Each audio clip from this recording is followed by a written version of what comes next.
On Hello, Culture Matters podcast. I'm so excited to introduce you to our guest. Before I do that, here is a long-winded quote that I have picked for this episode. We can unpack a little bit. The adage is, quote, love your enemies, end quote, not, quote, trust your enemies, end quote. Love means forgiveness after being let down and open to try again. Love means burdening truth, living in truth, and being in the conflicts of interaction. There are personal revealings of potential in the interactions of love. We trust too soon, ask too few questions, omit too much, and forgive too little. Love people, believe and verify, and trust actions. Give people chances to redeem themselves, and you will be better for it. My dear friend John Duffin is back. Duffin Media. Yo. Wow. We don't know. Is he a friend? Is he an enemy? He's back. He's been on the show before, episode 119. He's an advisor to many. He coaches people on figuring out their voice, sharing their voice. Follow him on Instagram and tune in for more of our bullshit together. How are you? Jay, I am absolutely great. And the only concern I have, you just said something, well, I have two. Number one, first concern, is he a friend, is he an enemy? You know that answer. I just love, I was told recently I got to be a little bit more, Michael Lasso came on the show. He was talking, right. Speaking from the brain, speaking from the heart, speaking from the groin. It's like that actor's impulse. Okay, yeah. So I'm trying to be more, as he would say, groiny. I'm going to text you, by the way, this quote so you can. I am. I don't know if you've ever heard that actors, because you're a voice guy. I've taken acting lessons that I've done. And look, the voiceover part requires a lot of acting. So, how did you say this? Be more groiny. Did I get that right? Have you heard that terminology? Speak from the brain, absolutely. Speak from the heart, speak from the groin. Oh yeah, because there's something like if you wanted to take like a heavy, like bare your soul sounds a little heavy. You know what I mean? Yeah. But it's that sense that it's like if you're really going to express yourself, there's no better place if you're coming from there. Like look, that friend or enemy, I'm like, I'll get groiny right now. It's like, damn right, friend. And it's that's the first. Secondly, the quote is 35 minutes long, and you're going to expect me to remember and come. Did you get the text? I said it to you. Points. I want your thoughts on it. Oh, thank God! I texted it to you. I texted it to you. It's ridiculous. Because it's as they say, that's a lot to unpack. What do you think? Let's go line by line. Okay, hold on. Before we recorded this, we were having an intense dialogue, and I think about a very similar topic, and I love that. The cultural conflicts. There's different opinions that are shared on the show, and I'm curious. What do you think? The adage is love your enemies, not trust your enemies. Right. Yeah, and the first thought that came to my mind was you're giving people a chance. Like giving your trust, I feel like requires effort and work on both parts. Okay. Before you can extend trust, to me, and by the way, it looks like I'm freezing up. That's all right. We don't do video, so I'm just. I know, and thank God, as long as you're still hearing me, that's fine. Yeah. But what I was going to say is the giving someone a legitimate shot in the beginning to express their opinion, to not cut somebody off, to simply say to them, look, speak freely, and then you mean that when you say it, so that you don't literally hit them with a mallet when they speak freely and you don't like what they said, or you are anticipating something. You know what I mean? And so for myself, it's like that sense of giving somebody trust in the beginning. I do feel like trust is earned. But I feel like if you're giving somebody a legitimate shot in terms of from a Culture Matters standpoint, I can't be in a position to start finishing your sentences before I know you. And it is hard in a business culture or in whether it's a coaching culture or anything, you're expected to come to conclusions really fast. And that's so unfair of that the person has to be able to get everything out at your timeline. So that's where I feel like it's like love your enemies. It's I'm interpreting that as I'm going to love anybody enough to allow them to express their opinions. You and I have talked about on the show before, that sense that I would have shortchanged myself out of several friendships, people that I'm really close with and consider them dear friends if I had just cut off at a certain point, like, okay, I've heard enough. You're one of the people that taught me that. Just allow somebody to get to the very end. So I don't know if I'm answering. What do you think so painful? Completely. What's so painful of hearing things? What do you think it is? So what if at the very end of it, where like you've maybe extended your heart to a certain extent, right? And the conclusion is, oh, they don't like me or I don't like them. And my thought is, it's a tough feeling to come to a point where you've extended yourself to a certain extent and it doesn't work out. You know, like, look, I'm using dating apps right now, which sounds pathetic, but it's in this day and age. You're on OnlyFans? Oh no, I've asked. They've said no. See, that's a groin thing. I'm telling you, anyone listening. Dude, if they would take me, I would be on there in 5 seconds. I used to think, like, talk about judgy, right? Yeah. Somebody would say like, "Oh, OnlyFans," I'd be like, "Oh, you know what I mean?" And then you read like the money they're making, and it's like, go do your thing, go make it. What do you think? Well, what was your point before I, abruptly interrupted you? No, it's simply this, which is if you use, like, I use dating apps and to me, social media, dating apps, all that stuff, people come to quick decisions. You talk about culture matters. You talk about, and I'm literally rereading the quote again, right? I think in the ADD world of you got to get to a decision, ultimate decisions in a crazy short amount of time. I think one of the things that's really cool when you talk about culture matters, whether it's from an organizational standpoint, whether it's from a relationship standpoint, is that it's giving somebody a chance to fully express themselves. And most of the time, when somebody fully express themselves, look, I don't love everybody. I've changed in that regard. I was a people pleaser. I don't love everybody. The people that I choose to be around are there for a reason. But they don't have to be like me. And that's one of the things that I think is so important, especially organizationally. You don't want a bunch of people like you. You think you do, but you don't. So when I see, and I'm reading the quote, love means forgiveness after being let down and open to try again. You think I could have convinced myself that I love everyone as a defense response to needing to be liked because I haven't been able to be myself? I've done that, so I can't speak for you, but I've done that. And it's one of the There seems to be a lot of utility in the idea, though, of loving everyone. Yeah. Because I used to be of the mindset that, well, I need everybody to love me. And then you find out how wrong that is, right? So in one of the things that in terms of either coaching people or being in an office mindset is you're trying to get things done. You need everybody at this point, say in a business, you need everybody. You need everybody there to perform.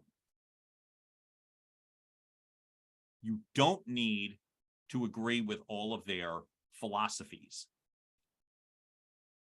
You don't need to. Why love not? everything. Well, because very often it's like, again, I don't need you to be a clone of me. I don't want that.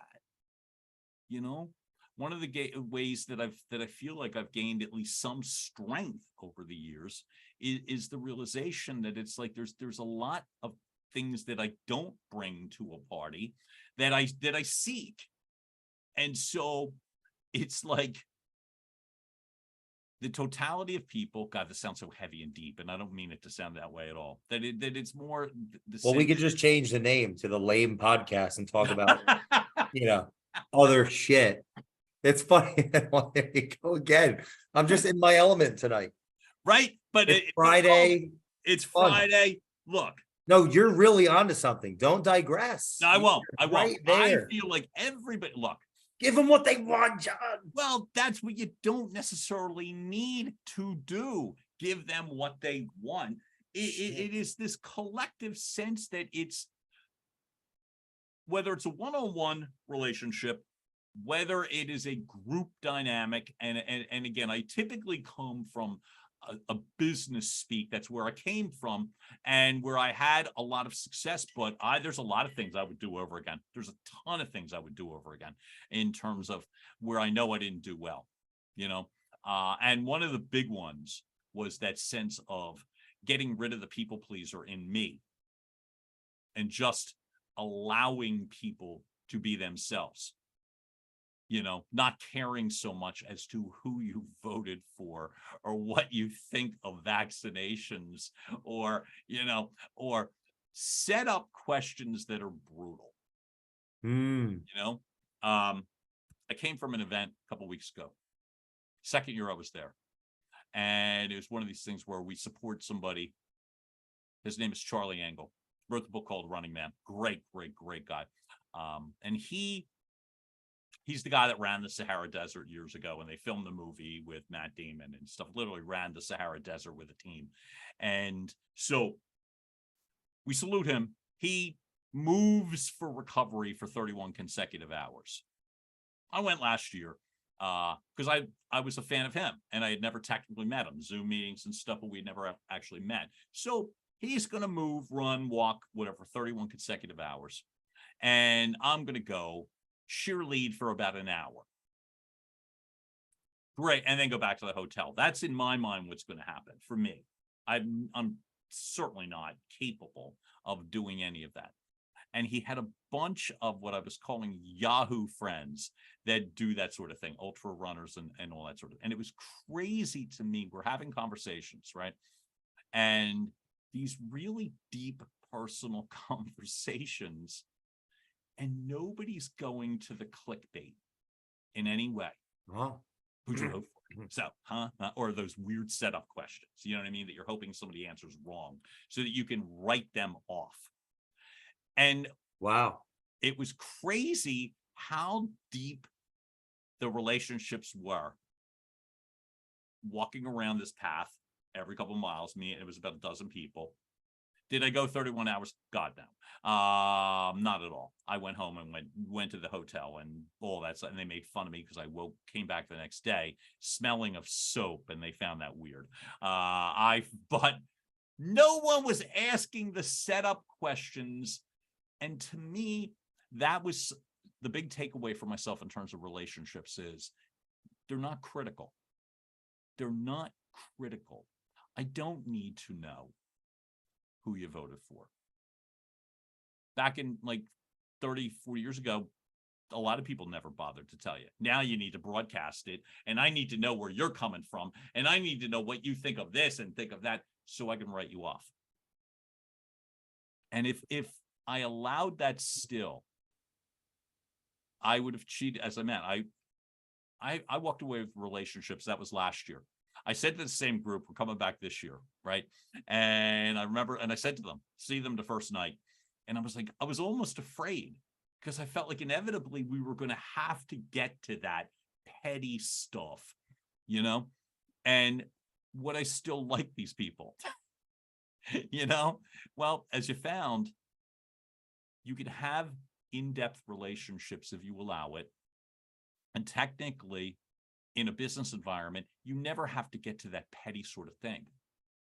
The old, they used to call it water cooler stuff, right? You sit around and talk about the water cooler, what shows you like, what music you like,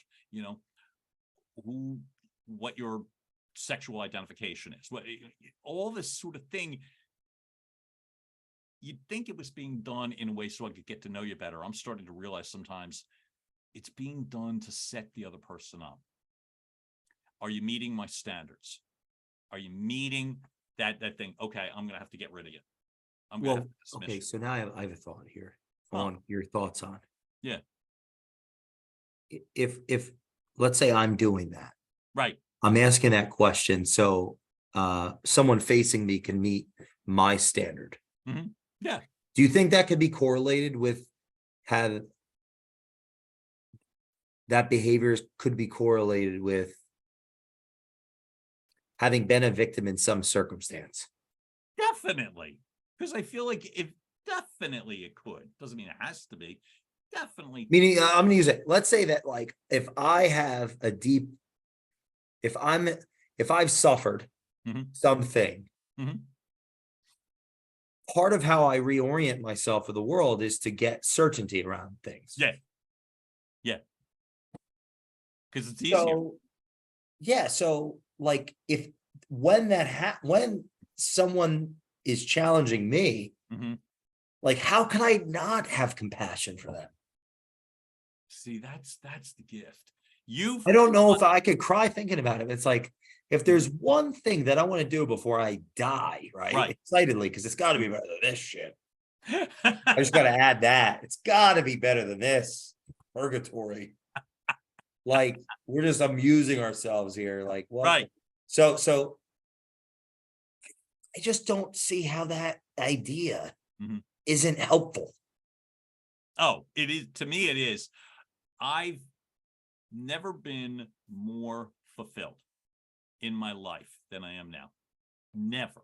Wow. And the reason I can say that, the fulfillment comes from there's a stronger sense of knowing where people are coming from if you allow them to fully extend themselves. I want to add something to that too, because I don't Yeah. want to make this where, because implicit in what I said, it's like unfinished business, meaning Right. they could be right. Oh, Like, this is my where critics I'm teach me changing. shit every Sure. day. Sure. Who says And that if I they're know? not right, if they don't have a point, if Right. they don't potentially have a point, Mhm. what am I, like, the know-it-all of the world? Yeah. Yeah. I don't Yeah. know. Like, I just don't see how to get out of that. I don't know. What are your thoughts? Something as I'm going back to the quote where I'm a little further in, and I'm just based on what you just said. So there's personal revealings of potential in the interactions of love. We trust too soon, ask too few questions, omit too much, and forgive too little. So one of the things that I think about is why would I or did I do that? Hmm. And I did and have. And so often it's if you uncover, like, this is gonna sound so crazy, if somebody uncovered something about me, like one of my deep-seated fears was if I dropped too much information about myself, Yeah. you'd run, beat me up, leave me. Don't know where it came from. I guess I could think about it long enough, but I don't know what that was. So I would be very guarded. The people pleaser in me Makes was sense. I couldn't really disclose for things as what I call as basic now as coming out of the closet. That was I was 40 years old. I was hammered out of my skull the first time I told somebody, hammered out of my mind. And it was like, and then each time it got a little bit easier.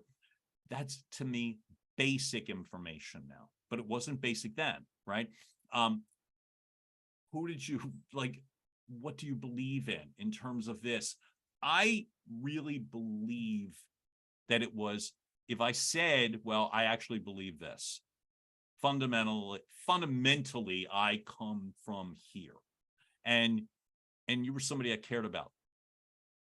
And I said that, then you would again run from me and all that sort of thing. So when you talk about in the quote omitting too much, you know what I mean, and all that sort of thing, it's like I would tell you what I felt like you needed to know. So I would piecemeal information. And so one of the gifts is being, look, it's not like I've invented or discovered anything. Why I believe I've changed is because other people have shown me how good it is to be like that. You know? So when you talk about like trust, where I really establish trust with somebody is not that you give me the right answers. The trust is when you allow myself to say, anything.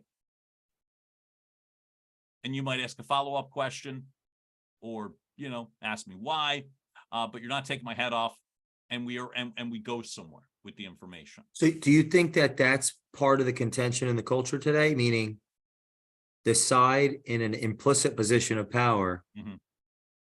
is reacting instead of listening. And so that's Always. creating a regression Mhm. that kind of undermines everybody's goal. Yeah. 'Cause So I it's haven't met a lot of hard to people be in that, a goal position. To me, it would be hard if you've got to be so damn defensive. Like, you bring up an individual's name, and we talked about it, and it's like, no, I don't, no. She's crazy. Yeah, I like that is what happened. and that's exactly what happened. And I It's, just it's, did that. it's in our body though. That's Where's that it. come from? That's it, right? You and me had a conversation, like I said, at a restaurant in Philadelphia, to follow up on the fact that well, if you said X, you must mean that. And it was like the ugliness to me of text messages, social media posts, they're all so incomplete. And it's like, it's hard to get that sense of trust. Well, with but really incomplete information. can human culture Mhm. burden itself being revealed for what we are? Do me a favor, ask me that question again. I just didn't get it. Can we, Mhm. as a human Mhm. organism, Yeah. can human culture burden itself?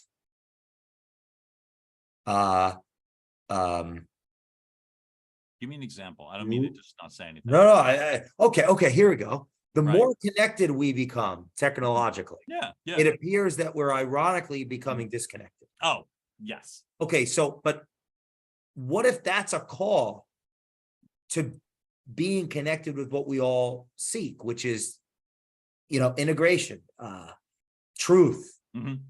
Like, it's a call to responsibility. It's a call to awareness. It's a call to living the values that we That's all it. agree on. We We say them in different ways. If we don't do it, if we don't act out what we aspire to be or think we are, Mhm. as the good citizens we think we are, Oh, whether right. we're right, whether we're left, whatever the heck, Yeah. however we orient ourselves in this world, then Um, we failed the test. Well, that's it. And if it's simply a matter of your friends base, well, that's bad enough, right? I mean, that's bad enough. When it's in an organizational, when you're trying to do things, when you're literally trying to put all of these pieces together, Are you saying in a it's so business detrimental. framework? It's so You detrimental. mean in business? Yeah, exactly. Well, what I see in business every day is people trying to build cults. Yeah. Like Big Brother, like the reality shows where you're building these teams and alliances and all of this with such limited information. Now, is it easy to create a wide open forum? No. The only thing I could think, though, is I think the effort has to be there. It just has to be there. I really believe, maybe for what I think about is this. So how could you change things? I'll speak for me.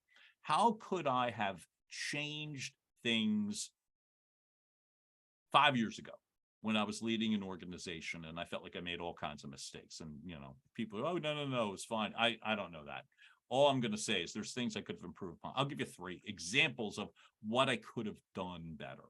Number 1, always ask a follow-up question. Always.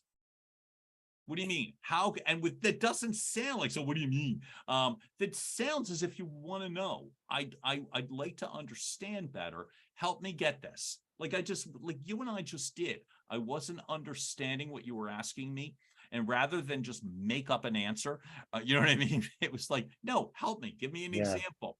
And I was doing that not for a performance, but more, it's like, okay, I really do. I think when someone demonstrates, they want to know where you're coming from.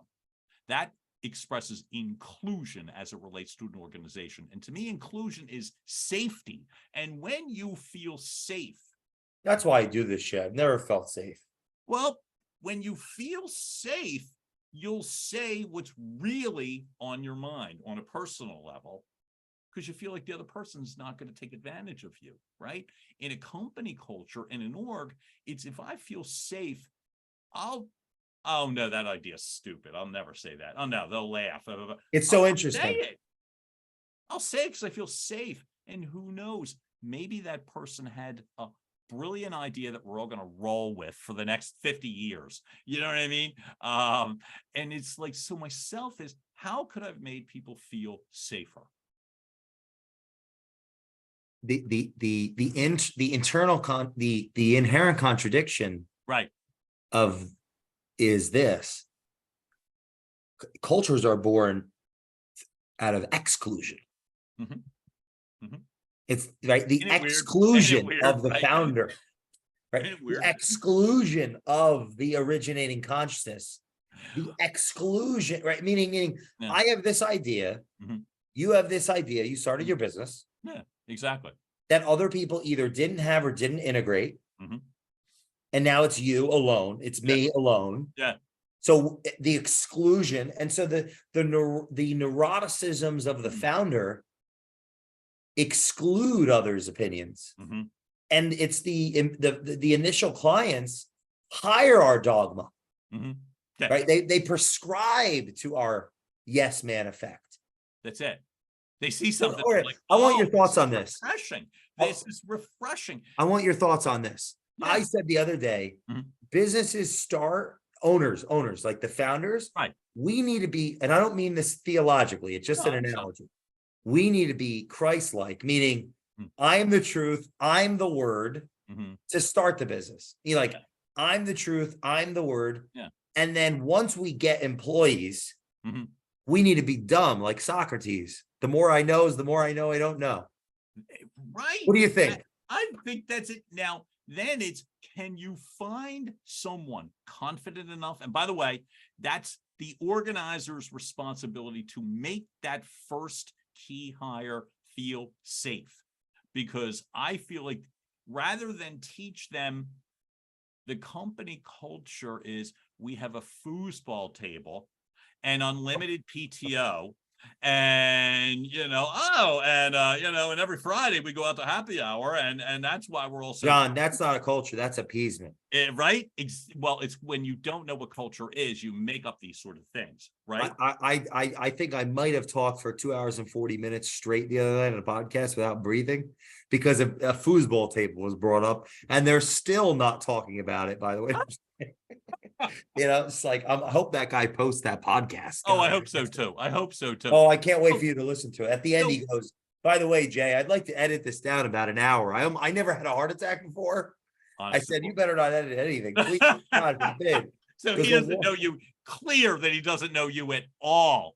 To be like, I'm going to take an hour of this down, and all of it what you said, not what I said. I had a stroke. And I actually have guilt around it, because I think I almost hurt his feelings at the end when I was explaining, like, please don't do that.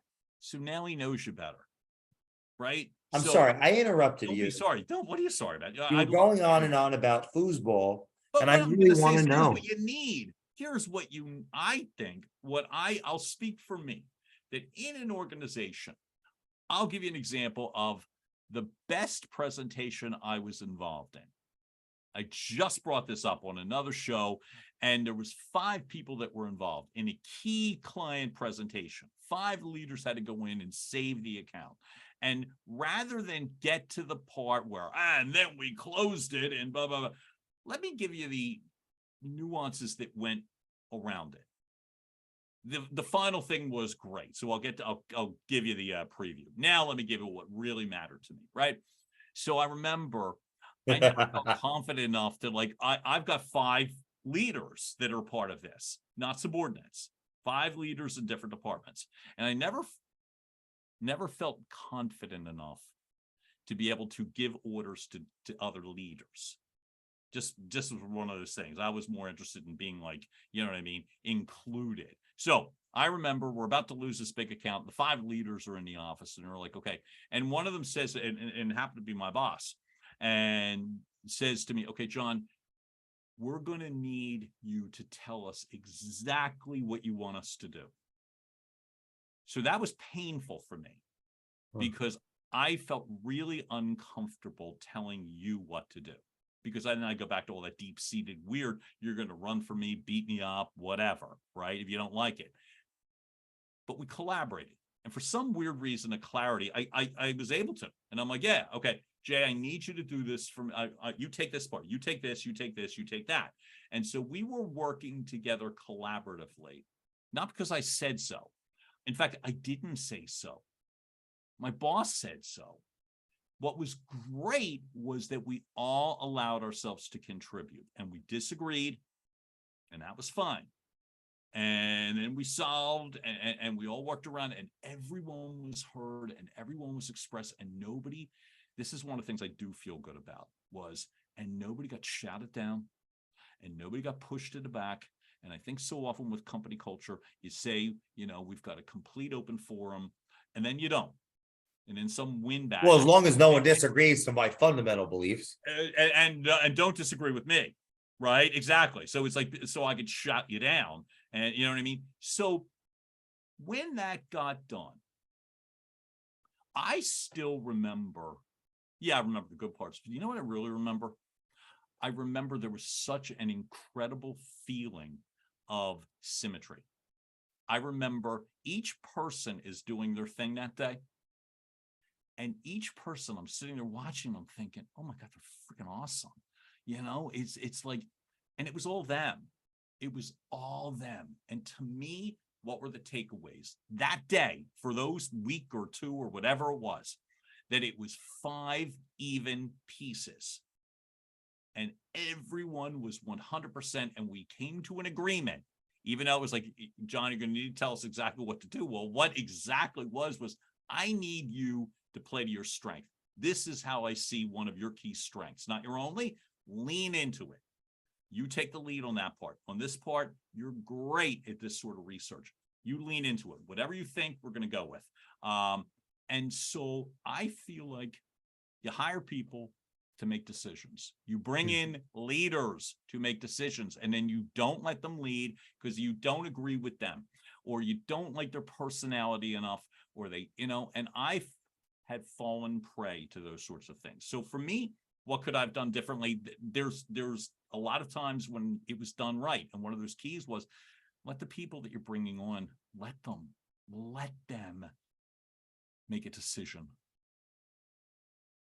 I just wrote this down from what you're Right. teaching Yeah. us today.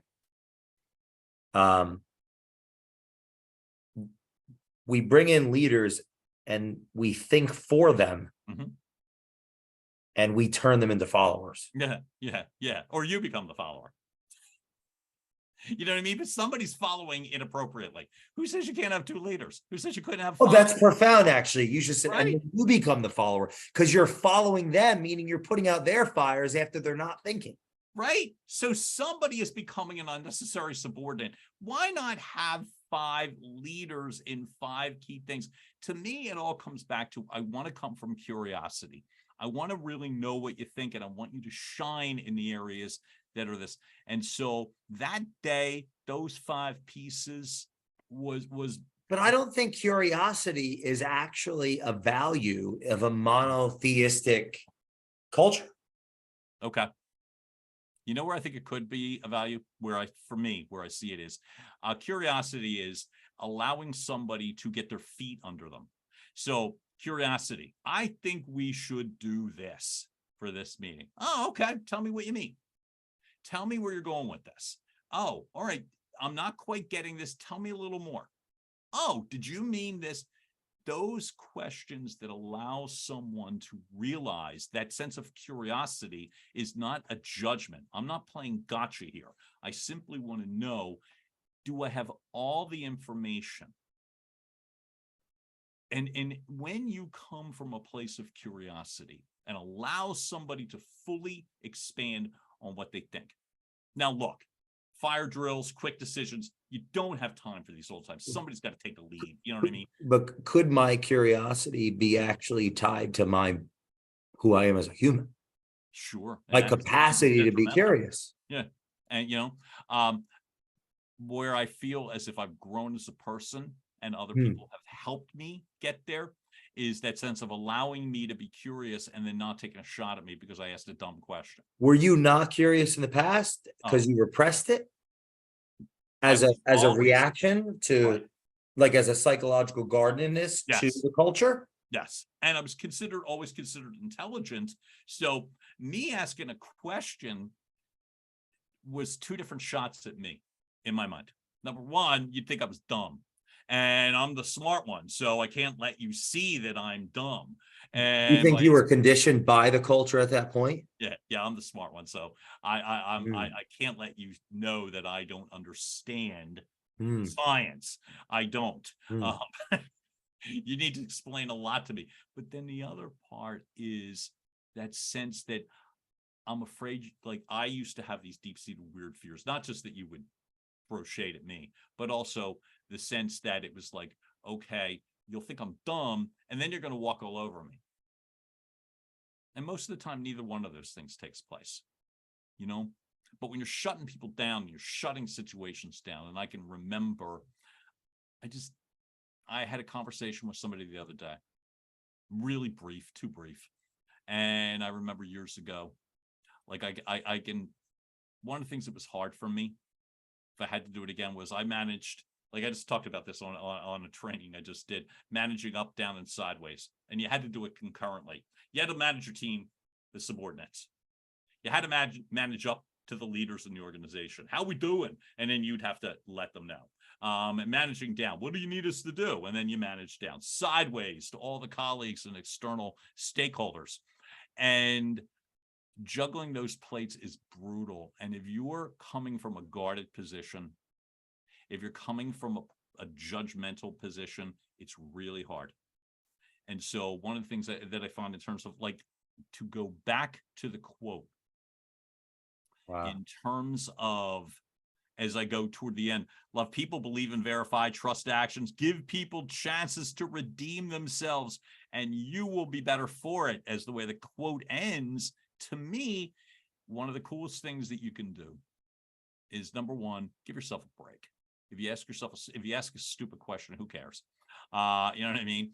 I just gave this example to my friend the other night who restarted the position, and I was telling her the example that I was literally going to resign because I made a mistake on a business plan presentation that was $500,000 off in regards to our revenue projection. So I make the mistake on the Excel pivot table where one Excel cell transfers to the next 900 cells as it goes. And I'm $500,000 off on the first one. So everything is sideways and backwards. And we're predicting we're going to bill an additional $500,000 from this account. And there's no chance in hell any of that's going to happen. I catch it the day before the meeting and I go into a panic attack, literally go into a panic attack. And I know what I'm going to do. I'm going to quit. This is 5 years ago, and I'm in part of an organization. How am I going to handle it? I'm just going to have to resign. I'm just going to have to leave. And so I go home. I run out the door. I'll be back. And the people, like coordinators, I'll be right back. And I get home and I'm pacing around the house. And I remember I call one of the two bosses that are presenting with me. And I call and I'm like, I gotta tell you something. It's really important. Get the other boss on. I can't tell you both separately. And they're like, what? And I tell them, I'm like, and it was $500,000. So they're like, so fix it. They said, we're not going on until 3:00 tomorrow afternoon. Just fix it. So what? And then the presentation gets done, and I still remember the one boss calls me over, and I'm thinking he's going to say, oh, you were great, and that's okay. And this is what he said. He's like, you got to calm the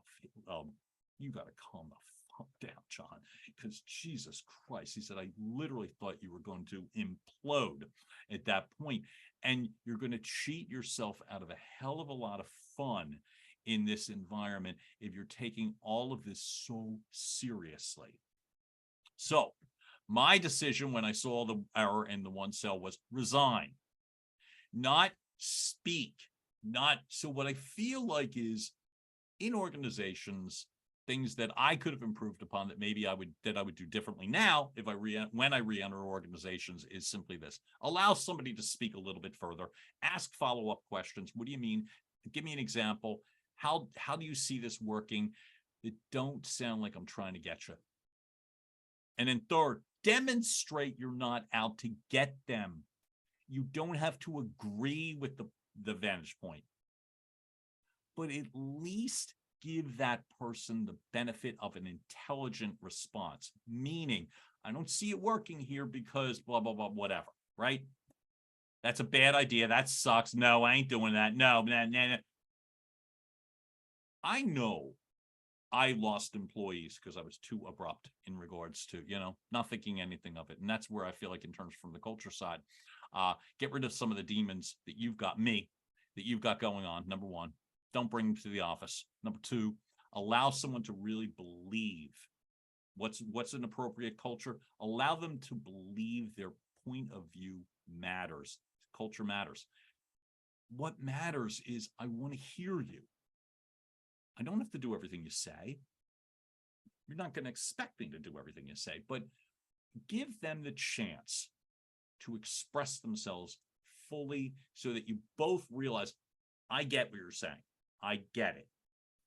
Because I'm telling you, from an organizational standpoint, you're going to come up with some brilliant ideas that you would have never come up with.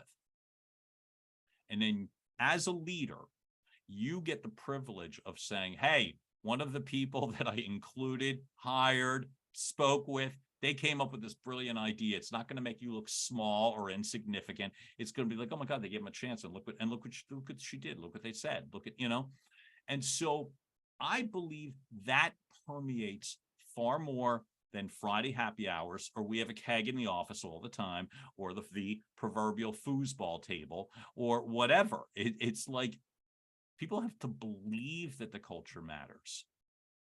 And I don't think it's as Herculean of a task as those make it out to be. I don't know if I just spoke for